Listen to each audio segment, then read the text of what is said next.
Okay, they give special recognition and celebrate outstanding, innovative and socially responsive works that enhance and advance post-apartheid and post-colonial forms of scholarship, creative and digital humanities productions. That's the National Institute for Humanities and Social Sciences Annual Book Creative Collection and Digital Contribution Awards. The Institute held a lavish ceremony on Wednesday to hand out these awards to academics, curators and artists who are based at participating South African universities working to advance the humanities and social sciences. Now, to tell us more, I'm joined by Professor Sarah Mosoetsa, who is also the CEO of the National Institute for the Humanities and Social Sciences. Professor, good morning. Thank you very much. Good morning. Good morning. Thanks for having us. Very quickly, just for our audiences, can you give us a brief background into what the National Institute for the Humanities and Social Sciences, what they do and the objectives? So we were set up 3 years ago, 2013, initiated, supported, funded by the Department of Higher Education and Training, Dr. Bonginkosi Nzimande. So what we do is we support the humanities and social sciences in universities, and we have a number of initiatives. So the awards are part of those various initiatives. So the biggest program currently is one that funds PhD students. So we have about 500 PhD students nationwide that we're funding. And then the other program is funding academics in universities doing various research projects, but also doing other humanities and writing novels, for example. In the arts, we also fund a number of academics. So we were set up by the Department of Higher Education to reignite, to rejuvenate the humanities in South Africa, precisely because for a very long time, South Africa has focused mainly on STEM disciplines, so the sciences, which are not a problem, but we also want engineers to know that there's sociology, there's history. Right? A nation that doesn't know its history, of course, it's a doomed history. It's lost, right? So that's why we were set up. We're young, 3 years in the making, but I think the contribution has been well received, and we of course appreciate the work that Dr. Nzimande is doing and the department is doing in recognizing the other work that happens in universities. Yeah, so that's the institute. I want to talk about that recognition and contribution because I think it's so important that you talk about STEM, because that has been a big focus, not only from government, but from corporate as well. Yes. How is that, and in a couple of seconds we'll talk about the awards, but in terms of getting that recognition through things like the awards, what has the reaction been to the fact that there's finally this institution set up to recognize such a vital part of who we are? I think it hasn't just been government and the private sector, but also the broader community, right? How many times have you heard a mother or father saying, "Don't do history, you're not going to get a job," or "Don't do history, it's not the right thing to do," right? So it's also about, the institute is also about changing that mindset around the humanities and social sciences. So there's a lot of engagement. There's a lot of engagement, and the awards are part of that broader engagement with society. Right? So as an institute, I think we take pride in the fact that the community, the academics, the society, government and everyone else has been pleasantly surprised with how long it has taken this country to set up an institute like this.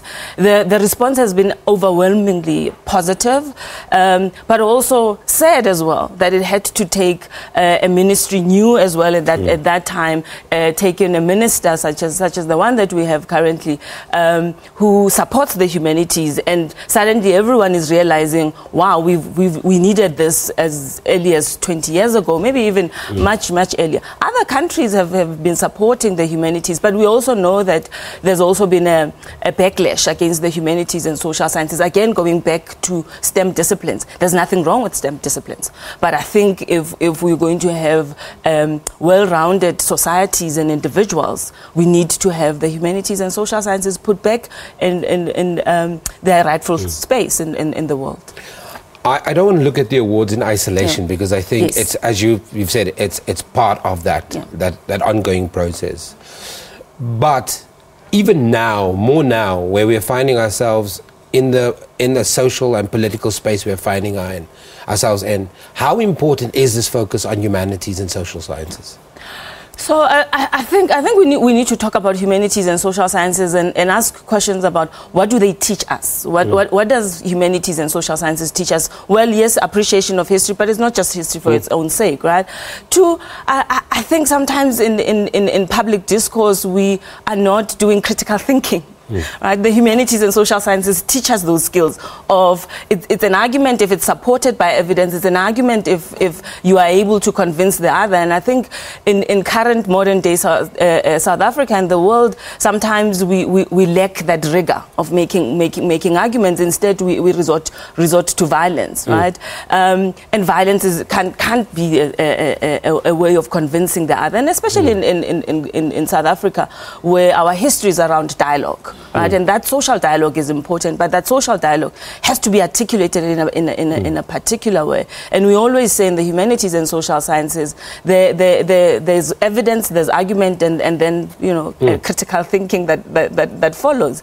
I think the humanities and social sciences have to be valued for that, and I think everyone, parliamentarians, everyone, and ordinary South Africans need to engage with some of the scholars that we've celebrated with the awards, but the academy at large, as well as challenging the academy to get out of their own ivory tower, own institutions, and engage with the public and talk to the public. Does the awards help repackage HSS? Does it help make it, I'm not going to say interesting, because I think by its nature it's interesting, but does it make it more attractive for, at a community level, for younger people to see it as a viable option? Yeah.